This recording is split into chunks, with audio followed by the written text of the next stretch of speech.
భాగములో మెఫీబోషెతుల గురించి ఒక మాట చదివాను. ఈ మెఫీబోషెతు ఎవరు అంటే సౌలు రాజు యొక్క మనమడు. ఎవరంటమ్మా? సౌలు. ఇశ్రాయేలుకు మొదటి రాజు సౌలు. ఆ రాజు గారి మనవడు సౌలు, మెఫీబోషెతు. సౌలు కుమారుడేమో యోనాతాను. దేవునికి స్తోత్రం. వీరిద్దరికంటే దావీదుకి మెఫీబోషెతుకి ఎలాంటి సంబంధం లేదు, బంధుత్వం లేదు. కాకపోతే మెఫీబోషెతు తండ్రి అయిన యోనాతానుతోనూ దావీదుకి అవినవ భావ సంబంధం ఉంది. వారిద్దరి మధ్య ప్రేమ అనురాగాలు ఎంతటి ప్రాణ స్నేహితులు అంటే ఒకరిని విడిచి ఒకరు ఉండలేనంతగా వారి ఎలా స్నేహభావం ఉంది. వారు ఒకరోజు నిబంధన కూడా చేసుకున్నారు. ఏంటంటే ఒకవేళ యుద్ధంలో దావీదు నేను చచ్చిపోతే, యోనాతాను నేను చచ్చిపోతే నా భార్య పిల్లల్ని, నా సంతానాన్ని, నా వంశాన్ని నీవే ఉద్ధరించాలి, ఆదుకోవాలి. ఆ తర్వాత దావీదు ఒకవేళ నేను చచ్చిపోతే యోనాతాను నా కుటుంబాన్ని, నా భార్య పిల్లల్ని, నా సంతానం నీవే ఆదరించాలి, ఆదుకోవాలని ఇద్దరు ఒడంబడిక ప్రమాణము నిబంధన చేసుకున్నారు. అయితే యుద్ధంలో యోనాతాను చచ్చిపోయాడు. రాజు అయినటువంటి దావీదు తాను రాజు అయిన తర్వాత సౌలు వంశంలో కానీ యోనాతాను యొక్క కుమారులో కానీ ఎవరైనా బ్రతికుంటే నాకు తెలియచేయండి, నేను వారికి ఉపకారం చేయాలి, వాళ్ళ తండ్రితో నేను ప్రమాణం చేసిన నిబంధన నిలవబెట్టుకుంటానని దావీదు ఒకరోజు ప్రకటన చేస్తే చాలా కాలం తర్వాత అంటే మెఫీబోషెతు 5 సంవత్సరాల వయసులో రాజరికంలో నుండి దూరంగా పారిపోయాడు. అతను 5 సంవత్సరాల వయసులో యుద్ధం జరిగింది. గిల్బోవా పర్వతం మీద యుద్ధం జరిగితే ఆ యుద్ధంలో దాది ఏం చేసిందంటే ఈ మెఫీబోషెతుని ఎత్తుకొని పరిగెత్తుతున్నప్పుడు రాయి తగిలి కింద పడిపోవడంతో అతని 2 కాళ్ళకి బలమైన గాయాలవడంతో 2 కాళ్ళు చచ్చును పడిపోయాయి. 2 కాళ్ళు చచ్చును పడిపోయాయి. ఎక్కడున్నాడో ఏం చేశాడో అసలు ఎవరికి తెలియదు.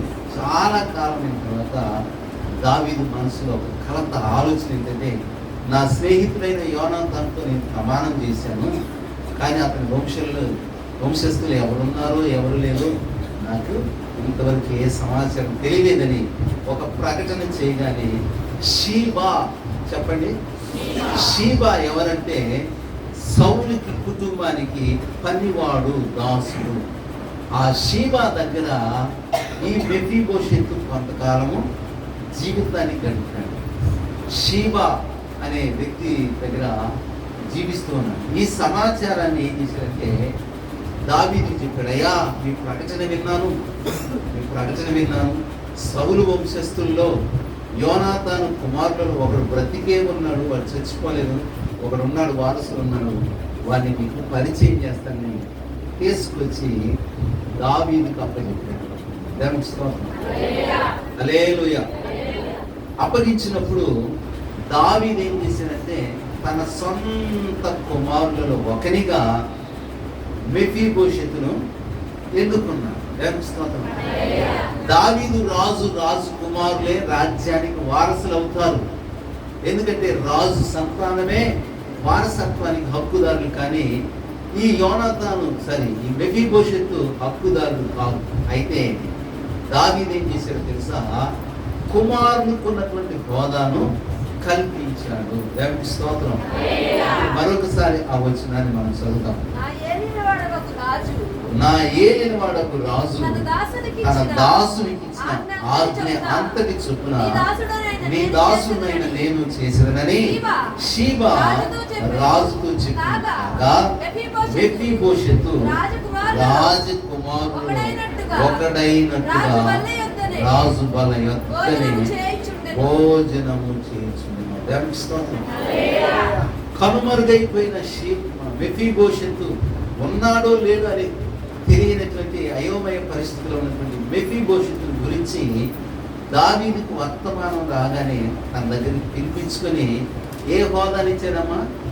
రాజకుమారులలో ఒకరిగా ఎంచి తన భోజనపు బల్ల దగ్గర వారితో కలిసి భోజనము చేసే అర్హతను కల్పించాడు. దేవునికి స్తోత్రం. ఇతడు ఎవరు? రాజవంశస్థుడే. వాళ్ళ తాత రాజు, వాళ్ళ నాయన రాజు, యువరాజుగా ఉండవలసిన ఇతను పరిస్థితులు చిన్న భిన్నమవుతుందో ఎవరికి తెలియకుండా కనుమరుగైపోయి ఎక్కడో దాక్కుని కొంతకాలం బ్రతకాల్సిన పరిస్థితి ఏర్పడింది. ఇప్పుడు ఏ స్థితి వచ్చిందంటే దాస్యత్వం పోయి, బానిసత్వం పోయి, మరుగైన జీవితాన్ని తిరిగి దేవుడు వెలుగులోకి తీసుకొచ్చి రాజకుమారులలో ఒకనిగా గుర్తించుకుని వచ్చింది. దేవునికి స్తోత్రం. హల్లెలూయా. మనము కూడా ఒకప్పుడు దేవునికి దూరం అయిపోయాము, కానీ ఇప్పుడు ఏమైపోయాము? దేవునికి దగ్గరై ఆయన కుమారులము కుమార్తెలమయ్యాము. దేవునికి స్తోత్రం. హల్లెలూయా. కుమారుడు వారసుడు అవుతాడు. కుమారుడు వారసుడు, దాసుడు వారసుడు కానేడు. అందుకే యేసు ప్రభువు కూడా మనల్ని ఏమనిపించాడంటే, నేను మిమ్మలను కుమారులుగా పిలుస్తున్నాను కానీ దాసులని పిలవట్లేదు. చూడండి, లూకా సువార్త 15వ అధ్యాయము 19వ వచనములో ఇక్కడ తండ్రికి 2 కుమారులు ఉంటే ఒక కుమారుడు తండ్రి మీద గొడవ పెట్టుకొని దూరదేశం పోయి దుర్వ్యాపారం చేసి ఆస్తంతా పాడు చేసుకున్నాడు. అప్పుడు ఆ కష్టకాలంలో, కరువు కాలంలో వారికి బుద్ధి వచ్చినప్పుడు ఏమంటున్నాడంటే, నేను మా నాన్న దగ్గరికి వెళ్తా, ఎట్లా? కుమారుని హోదాలో కాదు కానీ ఒక కూలివానిగా వెళ్తా అని తన మనసులు అనుకొని ముందుకు వచ్చాడు. చూడండి, ఇప్పుడు ఆ వచ్చింది, ఇక మీదట నీ కుమారుడని అనిపించుకున్నట్టు యోగ్యుడను కాదు, నన్ను నీ కూలివానిగా ఒకనిగా పెట్టుకునమని అతనితో చెప్పుదనుకొని లేచి తండ్రి వద్దకు. చూడండి, ఇతనికి ఒకప్పుడు కుమారుడిగా ఉండే అర్హత, హక్కు ఉంది. ఈ వ్యక్తి ఏం చేశాడు? తనకు తానే తన కుమారత్వాన్ని, అర్హతను పోగొట్టుకున్నాడు. ఇప్పుడు ఏమంటున్నాడు? నీ కుమారులలో ఒకరిలాగా కాదు కానీ నన్ను కూలివానిగా ఎంచుకోమని మా నాన్న దగ్గరికి వెళ్ళి మొదలు పెట్టుకుంటాను. ఆయన కనికరించి కూలివాడిగా చేర్చుకొని అంత పనిస్తే అంత కడుపు కన్నం తిని అంత బట్ట కట్టుకొని బ్రతుకుతా, లేకుంటే నేను ఆ జీవితం ముగిసిపోయేటట్టుందని పశ్చాత్తాపం వస్తే తండ్రి ఎప్పుడు కూడా తన పిల్లలు ఎంత నష్టం కలుగు చేసినా, ఎన్ని అవమానాలకు గురి చేసినా, బజారికి ఇచ్చిన కుమారుడి పోస్టు కుమారుడికే ఉంటుంది. ఇది తండ్రి మనసు. కానీ కొడుకు అనుకున్నాడు, నేను చేసిన దుష్కార్యాలను బట్టి, నేను చేసిన పాపాలను బట్టి, నేను ఈడ్చినటువంటి ఆయన రచ్చగిడిచిన విధానాన్ని బట్టి నన్ను కొడుకుగా అంగీకరించడు, కనీసం కూలివాడుగా నన్ను అంగీకరిస్తాడేమని కొడుకు ఆలోచన. కానీ తండ్రి స్థానము ఎప్పుడు కూడా కుమారుడి స్థానాన్నే ఇస్తాడు, కానీ కూలివాడి స్థానాన్ని ఇవ్వడు. దేవునికి స్తోత్రం. హల్లెలూయా. కుమారులేమో స్వతంత్రులు, మిగిలిన వాళ్ళందరూ కూడా దాసులే. గలతీ పత్రిక 4వ అధ్యాయము 6-7 వచనాలు మనం చదివితే పౌలు భక్తుడు ఈ విధంగా రాశాడు. చూడండి, మరియు మీరు కుమారులై ఉన్నందున నాయనా తండ్రి అని మొరపెట్టు, కుమారుని ఆత్మను దేవుడు మన హృదయంలోనికి పంపెను. దేవునికి స్తోత్రం. ఇక్కడ వాక్యం ఏం చెబుతుంది? మీరు కుమారులై ఉన్నందున నాన్న తండ్రి అని మొరపెడుతున్నారు. అంటే ఎవరిని నాన్న అంటాం? ఎవరిని తండ్రి అంటాం? చిన్న ఆయన అంటాం బాబాయ్, పెద్దనాయన అంటాం పెద్దనాన్న. నాన్న అనేది ఒక జన్మనిచ్చిన తండ్రిని మాత్రమే. మిగిలిన వారిని ఏదో ఒక పదాన్ని కలిపి బాబాయ్నో, చిన్నాన్ననో, పెదనాన్ననో ఇట్లా మాట్లాడతాం. కానీ తండ్రి, నాన్న అని ఎవరిని పిలుస్తాం? ఒక్క కన్న తండ్రిని మాత్రమే నాన్న అని పిలుస్తాం. కనుక మనం ఇప్పుడు యేసు ప్రభు వారికి కుమారులం. ఎవరమంట? కుమారులం. అందుకే స్వతంత్రంగా తండ్రి అబ్బా అని ఆయనకి మనము మొర్ర పెట్టుకుంటున్నాము. దేవునికి స్తోత్రం. హల్లెలూయా. దీంట్లో ఏ సందేహము లేదు. మన తండ్రిని తండ్రి అని చెప్పుకోవడానికి మనం ఏమాత్రము సిగ్గుపడాల్సిన అవసరము లేదు. తండ్రిని గురించి తండ్రి అని సంబోధించడానికి ఏమాత్రం కూడా ఎవరి రికమెండేషన్ కూడా అవసరం లేదు. ఇప్పుడు దావీదు ఏం చేశాడు? తన ప్రాణ స్నేహితుడైన యోనాతాను కుమారుడైన మెఫీబోషెతును రాజకుమారులలో ఒకనిగా ఎంచుకొని తన రాజరికపు భోజనపు బల మీద అతనికి కూడా తన కుమారులతో పాటు భోజనం పెట్టాడు. అబ్రహాము ఇంట్లో కుమారులు ఉన్నారు, దాసులు ఉన్నారు. కానీ కుమారులు పోస్టు వేరు, దాసులు పోస్టు వేరు. దేవునికి స్తోత్రం. హల్లెలూయా. చూడండి, దేవుని యొక్క వాక్యం మనం చదివితే రోమిలికి రాసిన పత్రిక 8వ అధ్యాయం 14వ వచనంలో దేవుని ఆత్మ చేత ఎందరూ నడిపించబడుదురో వారందరూ దేవుని కుమారులై ఉంటారు, దేవుని కుమార్తెలై ఉంటారు. అంటే మనము కుమారులుగా కుమార్తెలుగా పిలువబడాలంటే, ఆ స్థానాన్ని భర్తీ చేయాలంటే దేవుని ఆత్మ చేత నింపబడిన వారు మాత్రమే కుమారులు కుమార్తెలని పిలువబడటానికి అర్హులు. దేవునికి స్తోత్రం. హల్లెలూయా. కాబట్టి వాక్యం ఏం చెబుతుందంటే, మనం ఆత్మ చేత నడిపించబడితేనే కుమారులము కుమార్తెలమే. కుమారులమైతే వారసులమే. కుమారులమైతే ఏమంటా? వారసత్వాన్ని కలిగి ఉంటాం. కనుక దేవుని వాక్యం చెబుతుంది, నీవు కుమారుడు అయితే వారసుడు అవుతావు, దాసుడివి కాదు. అబ్రహాము కుటుంబంలో కుమారులు ఉన్నారు, దాసులు ఉన్నారు. మీరు హెబ్రీ పత్రిక చదివితే దాసి వలన, గల్తీ పత్రికలు అనుకుంటూ చూడండి, దాసి వలన ఒకడు, స్వతంత్రాల వలన ఒకడు పుట్టారు. అయితే దాసి వలన పుట్టిన వారు వారసులు కాదు, కానీ స్వతంత్రాల వలన పుట్టిన వారంతా వారసులు అయి ఉన్నారని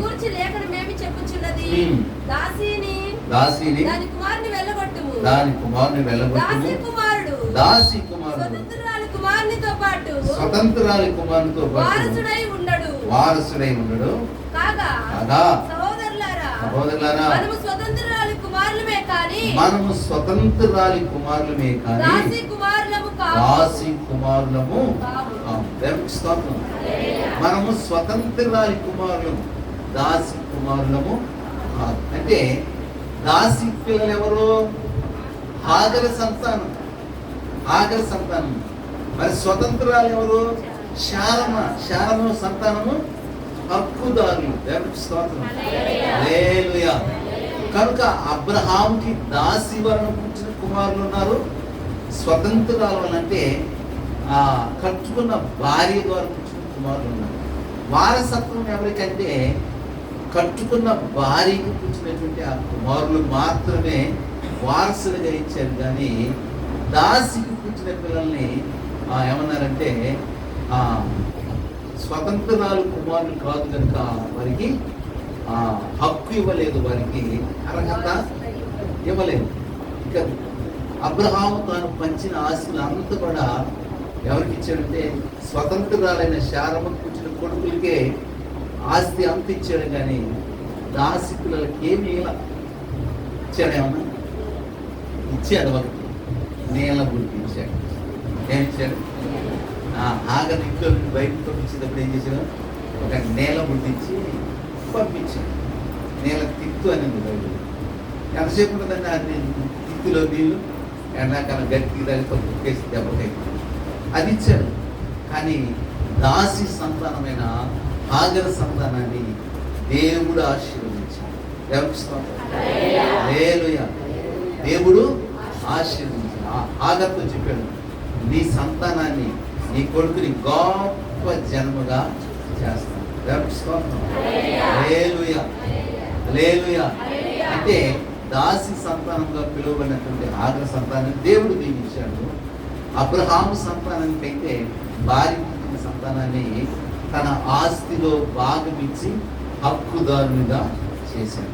కనుక దేవుని వాక్యం ఏం చెప్తుందంటే మనము కుమారులుగా ఉండాలి కానీ దాసులుగా దాసీలుగా ఉండకూడదు. ఇప్పుడు మెఫీబోషెతుకి ఏ భాగ్యం దక్కింది? రాజకుమారులలో ఒకనిగా ఎంచబడ్డాడు, నిర్ణయించబడి రాజు భోజనపు బల దగ్గర ఆ భోజనాన్ని చేస్తున్నాడు. దేవునికి స్తోత్రం, హల్లెలూయా. వీళ్ళ దేవుని వాక్యం చూస్తుంది మనము కుమారులుగా బ్రతకాలి, దాసులుగా బ్రతకకూడదు, దాసీలుగా బ్రతకకూడదు. స్వతంత్రంగా కృపాసనం దగ్గరికి వెళ్ళి తండ్రి అని మొర్రపెట్టగలిగిన అర్హతను సంపాదించుకోవాలి. హల్లెలూయా. కాబట్టి ఇప్పుడు మెఫీబోషెత్ ఏమయ్యాడు? రాజకుమారులలో ఒకడిగా మాట్లాడు. రాజకుమారుడు అంటే ఎంత సెక్యూరిటీ ఉంటుంది, ఎంత వైభవంగా ఉంటాడు చెప్పండి. రాజు తర్వాత రాజు అంత స్థాయిని రాజకుమారులు అనుభవిస్తారు. కనుక ఒకప్పుడు లొదేబారులో మాకిరింట జోదగానింట వ్యక్తి శాకిరి తన వారెవరో తెలియక నిరాశలో నిస్పృహలో తిండికి లేక ఆహారం లేక గుర్తింపు లేక బ్రతికిన ఈ వ్యక్తికి మెఫీబోషెతుకి దావీదు ఏ స్థానం ఇచ్చారట? రాజకుమారు స్థానం. నిజమే, మనం కూడా ఒకప్పుడు యేసు ప్రభువుని నమ్ముకోగలిగి దీన దళితులుగా తృణీకరించబడిన వారుగా ఎన్నిక లేని వారుగా ఎవరి దృష్టిలో కూడా మనము యోగ్యముగా ఎంచబడలేదు. అలాంటి మనల్ని ఇప్పుడు ఏం చేసాడు? తన తోటి వారసులుగా చేశాడు. కుమారులమైతే దేవుని తోటి వారసులు. నిజంగా మెఫీబోషెతుకి ఎంతటి స్థాయిని దావీదు ఇచ్చాడో మనకు కూడా అదే స్థాయి, అదే స్థితి, అదే గొప్ప ఉన్నతమైనటువంటి ఆ అనుభవంలోనికి దేవుడు మనం తీసుకొచ్చాడు. కనుక మనము రాజకుమారులమని గుర్తించాలి.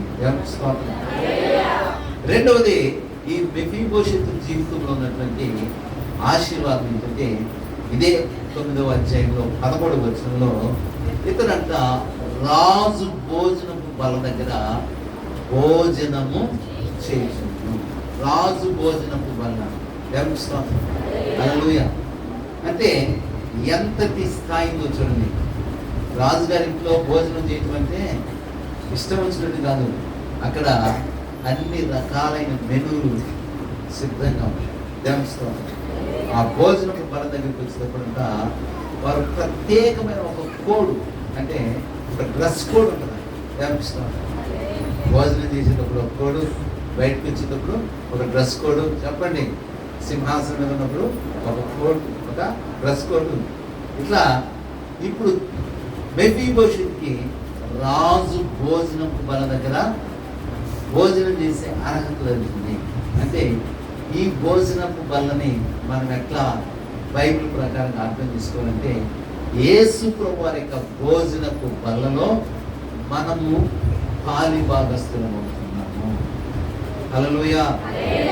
గుర్తింపు లేని వ్యక్తికి రాజకుమారునిగా గుర్తింపు వచ్చింది. ఈ రాజకుమారునిగా అంగీకరించబడినది మెఫీబోషెతుకి రాజు గారి భోజనపు బల్ల మీద భోజనం చేసే అర్హత దొరికింది. అంటే మనము కూడా ఒకప్పుడు మరి దేవునికి దూరస్తులమయ్యాము. ఇప్పుడు యేసుక్రీస్తుని బట్టి సమీపస్తులమై ప్రభు రాత్రి భోజనాన్ని ముగిస్తున్నాం. అంటే ఆయన భోజనపు బల్ల మీద భోజనం చేయడం అంటే ఆయనతో సమాన హక్కును, సమాన అర్హతను దేవుడు మనకు కలుగు చేశాడు. భోజనపు బల్ల దగ్గర భోజనం చేసేటప్పుడు చాలా పవిత్రంగా ఉండాలి. దేవునికి స్తోత్రం, హల్లెలూయా. ఎట్లా ఉండాలంట? మీరు మలాకీ గ్రంథంలో చదివితే అంటాడు, మీరు నా భోజనపు బలను అవమానపరిచారు, నీచపరిచారు, అపవిత్రపరిచారని దేవుడు మాట్లాడుతున్నాడు. చూడండి, మీకా గ్రంథము, మలాకీ గ్రంథం, నా బలిపీఠము మీద అపవిత్రమైన భోజనమును అర్పించుచు ఏమి చేసి నిన్ను అపవిత్రపరిచితమని మీరందరూ యెహోవా భోజనపు బల్లను నీచపరచునని చేతనే కదా వృద్ధి దాన్ని తీసుకొని బలిగా అర్పించిన ఎడల అది నీకు దోషం కాదా? పుట్టిదాని రోగం కలదానైనా అర్పించిన ఎడల అది దోషము కాదా? అట్టి వాటిని నీ అధికారికి ఇచ్చిన ఎడల అతడు నీకు దయచూపున నిన్ను అంగీకరించిన సైన్యములకు అధిపతి యెహోవా అడుగుచున్నాడు. దేవునికి స్తోత్రం. అంటే రాజు గారి భోజనము వాళ్ళ దగ్గర కూర్చునేటప్పుడు ఎట్లా ఉండాలంటే చాలా నీట్గా ఉండాలి. హల్లెలూయా. రాజు సముఖంలోకి వచ్చేటప్పుడు ఒక ఎలా ఉండాలంటే ఆ వ్యక్తి పవిత్రంగా ఉండాలి. మీరు యోసేపుని గురించి చదివితే యోసేపుని రాజుగారి దగ్గరికి తీసుకురామని చెప్పినప్పుడు రాజుగారి దగ్గర తీసుకొచ్చే ముందు శర వస్త్రాలు తీసివేశారు. ఏ వస్త్రాలు తీసేది? శర వస్త్రాలు తీసివేసి వేరు వస్త్రాలు తోడారు. యోసేపు గడ్డమంతా కూడా పెరిగిపోయింది, చుట్టంతా చింతరవందరైంది. గడ్డం నున్నగా గీర్చారు, చుట్టూ చక్కగా క్రాప్ చేశారు. దేవునికి స్తోత్రం. ఎందుకంటే రాజు స్థితి ఎలా ఉంటుందంటే అత్యున్నతంగా ఉంటుంది. మన భాషలో చెప్పాలంటే రాయల్టీ. దేవునికి స్తోత్రం. తెగిపోయిన చెప్పులు వేసుకొని, అతుకులు వేసుకొని, సొక్క వేసుకొని, మాసిపోయిన గడ్డం వేసుకొని వస్తే రాజు కాకపోతేనంట వాడు తల తీయకంటే తీసేయాల్సింది. అంటే రాజు సముఖంలోకి వచ్చే ముందు వచ్చే వ్యక్తి ఎలా ఉండాలంట? శుభ్రంగా ఉండాలి, చక్కగా వస్త్రధారణ కలిగి ఉండాలి, పరిశుద్ధుడిగా ఉండాలి. అతనికి రాజును చూసినప్పుడు, రాజు ఆ వ్యక్తిని చూసినప్పుడు దయపుట్టాలి. కానీ ఏంద్రా నా రాజ్యం ఎంత దరిద్రముగా, ఎంత దరిద్రాన్ని ప్రజలు అనుభవిస్తున్నారనే కోపం తెప్పించుకున్నారు. అందుకే యోసేపుకి ఏం చేశారంటే గడ్డం గీయించారు, శర వస్త్రాలు తీసివేశారు, మంచి వస్త్రాలు ఇచ్చి రాజు దగ్గరికి తీసుకొచ్చారు. దేవకిస్తాం. ఇప్పుడు మెఫీబోషెతు రాజు భోజనపు మన రాజుగారితో కలిసి భోజనం చేయాలంటే ఎట్లా ఉండాలా? మాసిపోయిన బట్టలు వేసుకొని పెరిగిన గడ్డంతో చెప్పండి అపవిత్రంగా ఉంటే రాజు మన దగ్గర భోజనం చేయడానికి అవకాశం ఉంటుందా?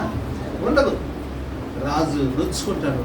అది ఏ వైపు దారి తిరుగుతుంది. ఎందుకంటే ఆ రాజుల మనసు ఎప్పుడు ఎలా తిరిగితే వారికి తెలియదు. అందుకే యెహోవా చేతిలో రాజు హృదయం అంట నీటి కాలువ వంటిదని సామెతల గ్రంథంలో సొలొమోను. కనుక రాజు సముఖానికి వెళ్ళేటప్పుడు చాలా నీట్గా ఉండాలి. హల్లెలూయా. శుభ్రత కలిగి ఉండాలి, పవిత్రత కలిగి ఉండాలి. కనుక ఇక్కడ దేవుడు ఏమంటున్నాడంటే నా భోజనం బల్ల దగ్గరికి మీరు వస్తున్నారు భోజనం చేయలేదు. ఏం భోజనం చేస్తున్నాం మనం? ఆయన శరీరము అనే రొట్టె, ఆయన రక్తము అనబడే ద్రాక్షారసం. మనం యాక్చువల్గా తినేది ద్రాక్షారసం, తాగుతున్నాం, రొట్టె తింటున్నాం.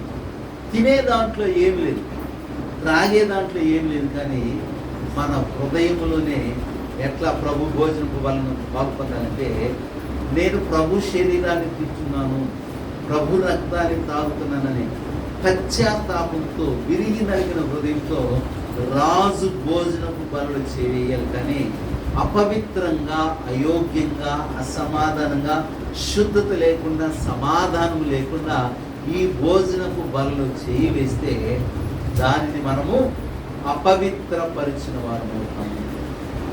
కనీసము నేను బాప్తీసం పొందాను, ప్రభు బిడ్డగా మార్చబడ్డాను, కనీసము బల్లారాధనకు ముందన్నా ఉపవాస ప్రార్థన చేసుకోవాలని జ్ఞానం ఎవరికైనా ఉంటుందా? ఉపవాస ప్రార్థన ఎవరు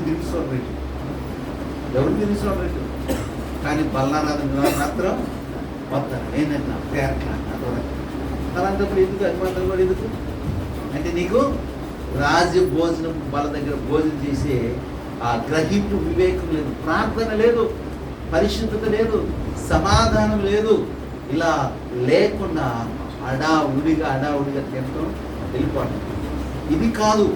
రాజు భోజనం వాళ్ళ దగ్గర భోజనం చేసే అర్హత నీకు ఇచ్చారంటే దానిని నీచపరచకూడదు, దానిని అవమానపరచకూడదు, కానీ దాన్ని అపవిత్రముగా ఎంచకూడదు. మరొకసారి ఆ మాట చూద్దాం. మలకి గ్రంథం నా బలిపీఠము మీద అపవిత్రమైన భోజనమును మీరు అర్పించు. అంటే భోజనం అపవిత్రమా, తినేవాడు అపవిత్రుడా? భోజనం అపవిత్రం కాదు, తినే వ్యక్తిలో అపవిత్రత ఉందంట. అంటే అపవిత్రత అంటే ఇంకా లోకంలో ఉన్న ఆలోచనలు, లోకంలో ఉన్న అలవాట్లు, లోకంలో ఉన్న మాటలు, లోకంలో ఉన్నటువంటి ఆ స్నేహాలను విడిచిపెట్టగా అలాగే వచ్చి హడావుడిగా చెయ్యి వేసి తిని అపవిత్రపరుస్తున్నాడు. ఇంకా ఏమంటున్నాడు, ఏం చేసామయ్యా మేమేం చేసాం మాస్టర్ గారు? రొట్టెగా తినది, మీరు బాప్తీసం తీసుకున్నారు, మేము బాప్తీసం తీసుకున్నాం, మీరు బల తీసుకుంటున్నారు, మేము ప్రభు బలలో చేయవేస్తున్నాం. ఏం చేసాము ఏం చేసామని మాది దోషం అంటున్నారని ఆ రోజు ప్రజలు అడిగితే దేవుడు ఏం చెప్తున్నాడు చూడండి,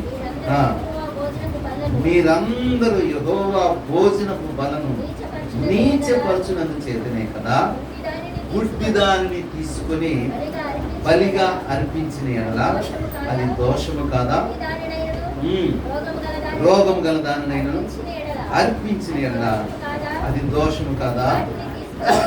అట్టి వాటిని నీ అధికారికి ఇచ్చిన అతడు నీకు దయచూపునా నిన్ను అంగీకరించునని సైన్యములకు అధిపతి యెహోవా నిన్ను అడుగుతున్నాడు. అంటే మనస్సులో దోషం పెట్టుకొని జీవితంలో సరైనటువంటి భయభక్తులు లేకుండా, ప్రార్థన లేకుండా నీవు అర్పించే అర్పణ అవిటి అర్పణ.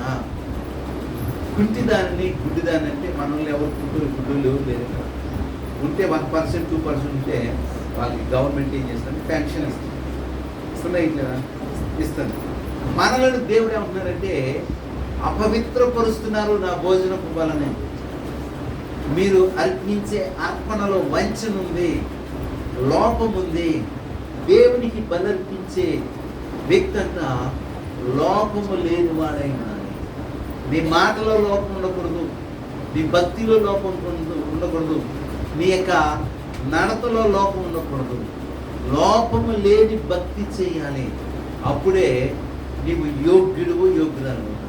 ఇవన్నీ లోపల పెట్టుకొని అర్పణ అర్పిస్తే అది కలుషితం అయిపోతున్నట్ట. బలర్పించే ఆ వ్యక్తి కానీ ఆ అర్పణ కానీ పరిశుద్ధంగా ఉండాలి. మీరు ఆదికాండంలో చదువుతారు, కయీను హేబెలు ఇద్దరు కూడా బలర్పించడానికి వచ్చారు. దేవుడు ఏం చేశాడంటే హేబెలు అర్పణ అంగీకరించాడు, కయీనును అతని అర్పణను ఆయన లక్ష్య పెట్టలేదు. ఎందుకని అర్పించే అర్పణ యోగ్యంగా ఉండాలి, అర్పించే వ్యక్తి కూడా యోగ్యుడై ఉండాలి. అలాగనే ప్రభు బలం ఇచ్చే సేవకుడు యోగ్యుడై ఉండాలి, ప్రభు బలం తీసుకునే విశ్వాసి కూడా యోగ్యుడై ఉంటే అది గౌరవము, అది దేవునికి ఘనత, దేవునికి స్తోత్రం. కనుక ఇక్కడ రాజు భోజనపు బల దగ్గర భోజనం చేయడానికి వచ్చినటువంటి మెఫీబోషెతు ఎట్లా ఉన్నాడంటే రాజు సంతోషపడే విధంగా, రాజు ఆనందపడే విధంగా ఉన్నాడు. దేవునికి స్తోత్రం. కనుక మనమందరం కూడా దేవుని ఆనందపరిచే, రాజు అయినటువంటి దేవుని ఆనందపరిచే భక్తి భావాలతో, పరిశుద్ధితో, లోపము లేని అర్పణను మనము అర్పించాలని దేవుడు కోరుకుంటున్నాడు. దేవునికి స్తోత్రం. హల్లెలూయా. ఈ మెఫీబోషెతు ఇంకొకటి మనం గమనించినట్లయితే ఇతనంట దావీదుని దేవదూత అన్నాడు. ఏమన్నాడు? దేవదూత అన్నాడు. చూడండి, అదే 2వ సమూయేలు గ్రంథం 19వ అధ్యాయం 24 నుండి 27 వచనాలు చదువు. మరియు రాజును ఎదుర్కొనుటకు వచ్చెను. రాజు పారిపోయిన దినము మొదలుకొని అతడు సుఖముగా తిరిగి వచ్చిన నాటి వరకు అతడు కాళ్ళు కడుక్కొనకయు గడ్డమును కత్తిరించుకొనకయు బట్టలు ఉతుక్కొనకయు ఉండెను. రాజును ఎదుర్కొనుటకై అతడు యెరూషలేమునకు రాగా రాజు మెఫీబోషెతు నీవు నాతో కూడా రాకపోతేమని అడిగెను. అందుకతడు నా ఏలినవాడా రాజా నీ దాసుడనైన నేను కుంటివాడును గనుక కుంటివాడును గనుక గాడిద మీద గంత కట్టించి ఎక్కి రాజుతో కూడా వెళ్ళిపోతుందని నేను అనుకొనగా నా పనివాడు నన్ను మోసము చేసిన సీబా నీ దాసుడైన నన్ను గురించి నా ఏలిన వాడు రాజు నీతో అబద్ధమాడి అయితే నా ఏలినవాడు రాజు నీవు దేవదూత వంటి వాడు నీ దృష్టికి ఏది అనుకూలమో దాన్ని చేయము. దేవునికి స్తోత్రం. ఇక్కడ జరిగిన నేపథ్యం ఏంటంటే దావీదు కుటుంబంలో సమస్యలు వచ్చాయి. కన్న కొడుకులు ఏం చేశారంటే వ్యతిరేకించి వేరే పార్టీ పెట్టారు. ఎవరికి? కన్న తండ్రికి వేరుగా పార్టీ పెట్టారు. ఆ సమయంలో కుటుంబంలో గొడవలు అవుతా ఉంటే ఆ కన్న పిల్లల మీదకి యుద్ధం చేయడానికి ఇష్టం లేక వాళ్ళకి మొఖం చాటేసి అరణ్యానికి పోయే పరిస్థితులు ఏర్పడ్డాయి. ఎక్కడికమ్మా? అడవికి పోయే పరిస్థితులు దావీదుకి ఏర్పడ్డాయి. అప్పుడు దావీదును సాగనంపటానికి చాలా మంది ఊరు ప్రజలు ఆ ఊరు చివరి దాకా వచ్చేసారు, అడవి దాకా వచ్చేసారు. కొంతమంది ఏమో రాజుతో కలిసి అరణ్యానికి వెళ్ళారు. ఆ సమయంలో ఇంట్లో తీసుకొచ్చి పెట్టుకున్నాడు కదా మెఫీబోషెతు, వీడు మాత్రం రాలేదు. ఎక్కడికి?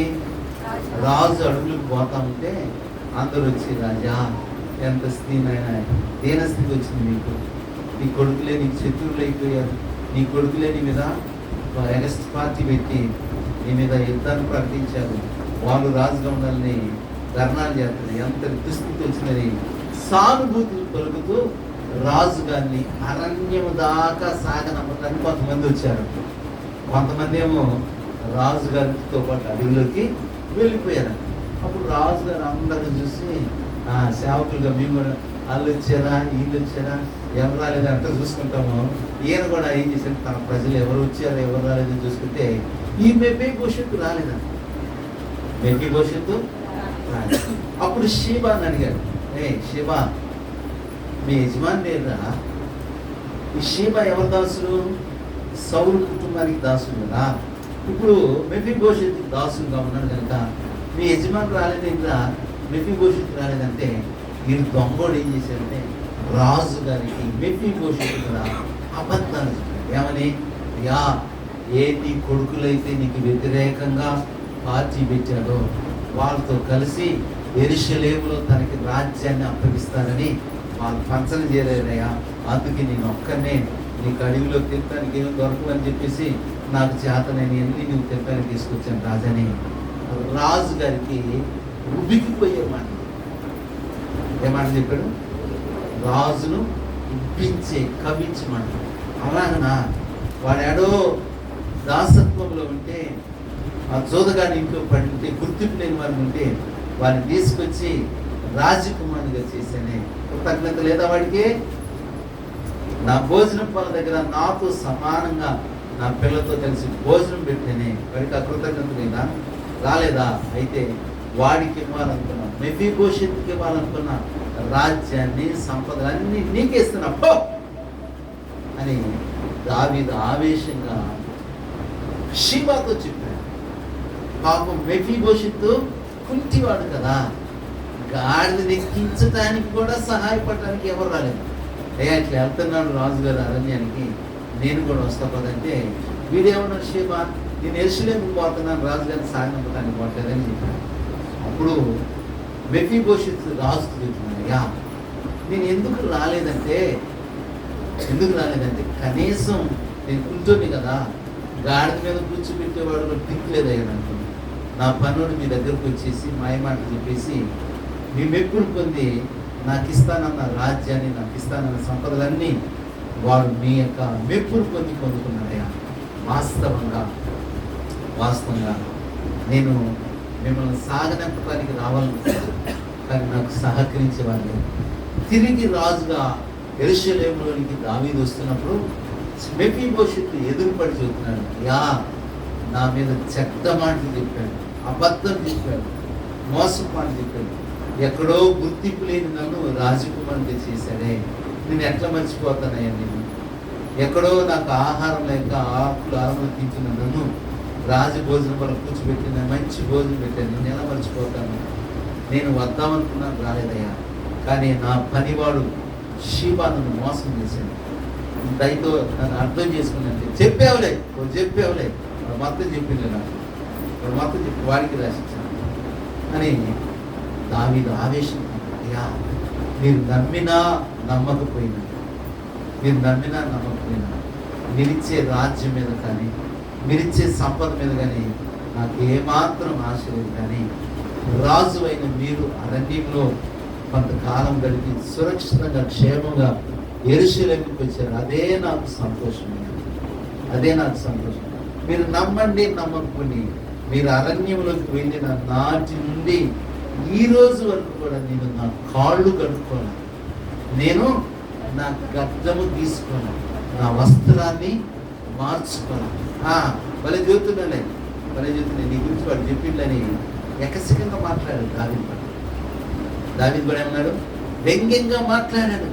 అయినా నీవు నమ్మినా సరే నమ్మకపోయినా సరే నేను గడ్డం తీసుకోవాలి. చూడండి, నా గడ్డం ఆ రోజు నుండి ఈ రోజు వరకు గడ్డం తీసుకోవాలి, వేరు వస్త్రాలు వేసుకోవాలా, నా కాళ్ళు కూడా కడుక్కోలేదు. నేను ఎప్పుడు మీరు తిరిగి వస్తారని మీకోసం ఎదురు చూశానయ్యా, నన్ను నమ్మండి.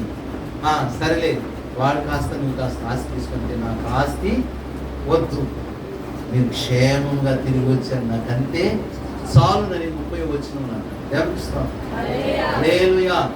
అంటే తనకి నష్టము జరిగిన, తనకి రావాల్సిన ఆస్తి రాజ్యము దావీదు ఇయ్యకపోయినా షీబాను నమ్మి షీబాకి ఆ రాజ్యాన్ని సంపదనిచ్చిన మెఫీబోషెత్ ఏమన్నాడంటే, నీవు దేవదూత లాంటి వాడు అయ్యా, దేవునికి స్తోత్రం. నీ మనసు నాకు తెలుసు, నీవు సురక్షితంగా వచ్చావు, నువ్వు క్షేమంగా ఉన్నావు, నాకంటే చాలు. అంటే తనకు నష్టం కలిగిన తన యజమానుడిగా పిలువబడుతున్న దావీదు మీద మెఫీబోషెత్ ఏ మాత్రం కూడా అపార్థాలు చేసుకోవాలి. మనమైతే చిన్న వాటికి ఏం చేస్తాం? 36 వంకలు పోయింది. అంతెందుకండి, నా ఆస్తి అంతా నేను సంపాదించినంతా వేరే వాడికి చేశాను. ఇప్పుడు నా కొడుకు వచ్చి నాన్న మంచి పని చేశాను నాన్న అంటాడా? ఇచ్చినంత అందరికీ దారాదత్వం చేసి ఇప్పుడు వచ్చి నా కుమారుడు అంటే నేను ఎట్లా అంగీకరిస్తాను అంటాం. కానీ కుమారుడు కాదు, రాజ్యం ఇస్తానన్నాడు, సంపదిస్తానన్నాడు, అదంతా షీబాకి ఇచ్చాడు.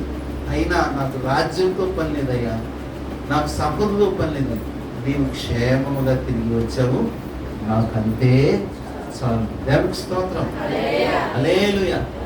షీబా మాటలు నమ్మి దావీదు రాజ్యం ఇచ్చాడు అనుకున్నాడు మెఫీబోషెత్. కానీ దావీదు దేవదూత వంటి వాడు అన్నాడు కదా, అన్నీ తెలుసు. అంటే సంపన్న స్థితిలోకి వచ్చిన తర్వాత మెఫీబోషెత్ గర్వముగా ఏమన్నా మాట్లాడతాడా? అతిశయించి మాట్లాడతాడా? తృణీకరించి మాట్లాడతాడా? అప్పుడంటే అధికారంలో ఉన్నాను, రాజరికంలో ఉన్నాను కాబట్టి నాకు భయపడ్డాడు, ప్రేమించాడు, గౌరవించాడు. ఇప్పుడు ఏం లేదు కదా, అరణ్యంలో నుండి వస్తాను కదా, ఇప్పుడు ఎలా ఉంటుంది అతని స్పందన అని దావీదు మెఫీబోషెత్తును పరీక్షించాడంతే. అయితే దావీదు తెలుసు, మెఫీబోషెత్తు డబ్బు కోరుకోలేదు, రాజ్యం కోరుకోలేదు, కానీ నా యోగక్షేమాన్ని కోరుకున్నాడు. కనుక దావీదు అన్నాడు, నిజంగా నీ యథార్థతను బట్టి, నీ మంచితనాన్ని బట్టి దేవుడు నీకు ఆశీర్వాదాన్ని కలుగజేస్తాను. దేవుని స్తోత్రం. అంటే తనకు నష్టము కలిగిన రాజు మీద దుర్భాషలాడలేదు, రాజుని తన మనసులో కూడా హీనపరచలేదు. దేవుని స్తోత్రం. ఇంకా రాజుని ఏమన్నాడు? అయ్యా, నీవు దేవదూత వంటి వాడు అన్నాడు. ఇంకేమన్నాడు? మరణముతో నిబంధన చేసుకున్న దావీదు మెఫీబోషెత్తును తప్పించాడు. దేవుని స్తోత్రం, హల్లెలూయా. మెఫీబోషెత్తును తప్పించాడు. కారణం ఏంటంటే ఆ దేవుని యొక్క వాక్యం ఏంటంటే, గిబియోనీలతో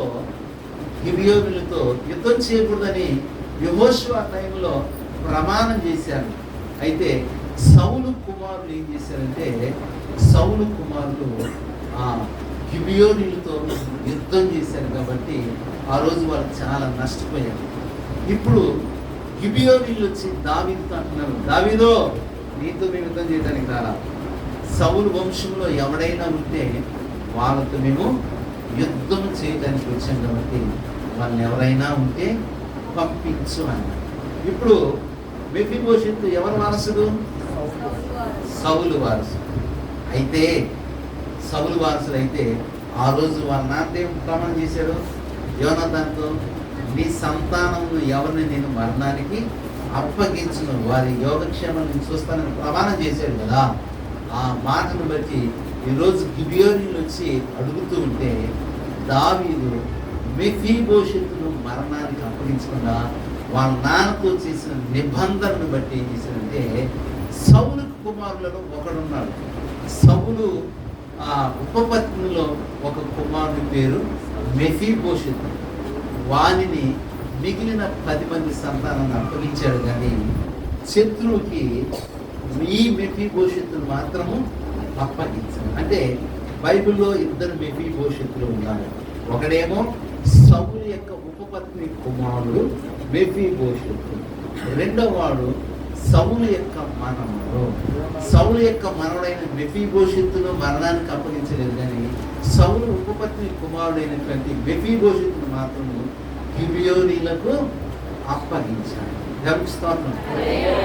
కనుక వాక్యం ఏం చెప్తుందంటే, ఎన్ని ఇబ్బందులు కలిగినా, ఎన్ని నష్టాలు కలిగినా తనను ఒక స్థాయికి తీసుకొచ్చాడే దావీదు పట్ల ఈ మెఫీబోషెతు కృతజ్ఞతా భావాన్ని కలిగి ఉన్నాడు. నాకు ఆస్తి లేదే, నన్ను ఇంటికల్లా పిలిపించుకున్నాడే, రాజ్కుమార్ అనే పోల్దాన్ని లేచి అందరి ముందు ప్రకటన చేశాడే, నీ పూర్తిదే అని దావీదుని హీనపరిచే మాట్లాడేదే. యా నీవు దేవదూత మంచి వాడని తన మనసులో ఏమీ లేనప్పుడు, అన్నీ ఉన్నప్పుడు ఒకే విధంగా దావీదును గౌరవించాడు మెఫీబోషెతు. దేవునికి స్తోత్రం. కనుక ఈ మెఫీబోషెతు వలె మనం కూడా ఏం చేయాలంటే మన పై అధికారులను, మన పైన ఉన్నటువంటి నాయకులను గౌరవించాలి, సన్మానించాలి, కానీ అపార్థాలు మాత్రం చేసుకుంటాం. దేవునికి స్తోత్రం. ఇంకొకడు అయితే దావీదు మొఖాన్ని అనేవాడు. వాడు అబద్ధికుల మాటలు నమ్మి నాకు ఇస్తానన్న రాజ్యం ఇవ్వకుండా, నాకు ఇస్తానన్న సంపద ఇవ్వకుండా, వాడు పనోడికి షీబాకి ఇచ్చావు, నువ్వు ఒక రాజు, అదంతా నీదేనా, నీ అబ్బగారి సొత్తుని ఇచ్చావా, అది మా తాత సొత్తు కదా అని మొఖాన నిలదీసి మాట్లాడేవాడు. కానీ మెఫీబోషెతు అలా అనలా. ఎందుకంటే గుర్తింపు లేని నన్ను ఒక గుర్తింపులోకి తీసుకొచ్చాడు. శత్రువుల ఇంటిలో దాసత్వం చేస్తున్న నన్ను ఒక రాజరెక్కకు ఇంటిలోకి నన్ను తీసుకొచ్చాడని తన పట్ల, దావీదు పట్ల మెఫీబోషెతు కృతజ్ఞతాభావం కలిగి. దేవునికి స్తోత్రం. హల్లెలూయా.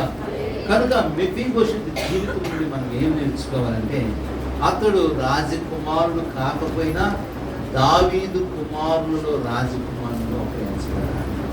రెండవది, రాజు భోజనపు వాళ్ళ దగ్గర భోజనం చేసే అర్హత స్థాయిని దావీదు కల్పించాడు. మూడవది, తనకి నష్టం కలిగిన అపార్థము మాత్రము చేసుకోలేదు. దేవునికి స్తోత్రం. హల్లెలూయా. మనకు కొంచెం నష్టం కలిగితే దేవుని అపార్థం చేసుకుంటాం, సంఘాన్ని అపార్థం చేసుకుంటాం, సేవకుని అపార్థం చేసుకుంటాం, వచ్చే సంఘస్థులు కూడా అయితే ఆ సంఘం అసలు మంచిదే కాదు, ఆ సంఘంకి వచ్చి అక్కడ కరెక్ట్ అయింది, ఏమైందో కరెక్ట్గా ఉన్నట్టు ఇలా తృణీకరించి మాట్లాడు. కానీ మెఫీబోషెతు కళ్ళ ముందే తనకు రావాల్సిన అర్హత, హోదా, ఆ సంపదలన్నీ శత్రువుకి ఇస్తే, లేకపోతే దాసుకి ఇస్తే లేసి మాత్రం కూడా ఈర్ష్యపడలేనటువంటి మంచి సహృదయం కలిగిన వాడు ఈ మెఫీబోషెతు. గమనిస్తాను. కనుక ఈ మెఫీబోషెతు నుండి మనం నేర్చుకోవాల్సిన విషయాలు ఇది. గుర్తింపు లేని నిన్ను లోకంలో, నరకంలో, నాశనంలో ఉన్నటువంటి నిన్ను దేవుని బిడ్డగా ఆయన గుర్తించాడు, నీకు అర్హతనిచ్చాడు. ఆయన భోజనపు బలలో భోజనం చేసే హోదాను నీకు కల్పించాడు. ఈ దేవుడి మీద, ఈ రక్షకుని మీద, ఈ ప్రభువు మీద నీవు అపార్థాలు మానేయాలి. వాళ్ళకే మేలు చేస్తాడు, వాళ్ళకే అందిస్తాడు, వాళ్ళే ఎదుగుతున్నారు, నాకేమీ ఇచ్చలేదు, వాళ్ళు నా కాటి వెనక్కి వచ్చారు, వాళ్ళు పాటలు పాడుతున్నారు. ఇంకా ఆశ లేదు కదా, ఆడాలన్న ఆశ లేదు, సేవ చేయాలన్నా ఆశ లేదు. ఏదో టయానికి ఆడాలని ఎత్తుకు వద్దాం, వెళ్ళిపోదామనే తీరులో ఉన్నాం. కానీ నేను పాడాలి, నేను ప్రార్థన చేయాలి, నేను ఎదగాలని ఆశ లేదు కదా. ఆశకు దేవుడిని కూడా సహాయం. వాళ్ళు ఎదుగుతున్నారు, వాళ్ళు ఎదుగుతున్నారు, మాకు పాటలు రావట్లేదు, మాకు ప్రార్థన రావట్లేదు అని అసూయ పడుతున్నావు. కానీ నీవు దేవుడిని అర్థం చేసుకోవట్లేదు. అది మెఫీబోషెతులాగా మనం కూడా ప్రభువుని అర్థం చేసుకుని ఎన్ని నష్టాలు కలిగినా, ఎన్ని అవమానాలు కలిగినా దేవుని మీద ఉన్నటువంటి గౌరవము, ప్రేమ, అనురాగం, ఆప్యాయతలు మనకి ఏమాత్రము తగ్గకూడదు.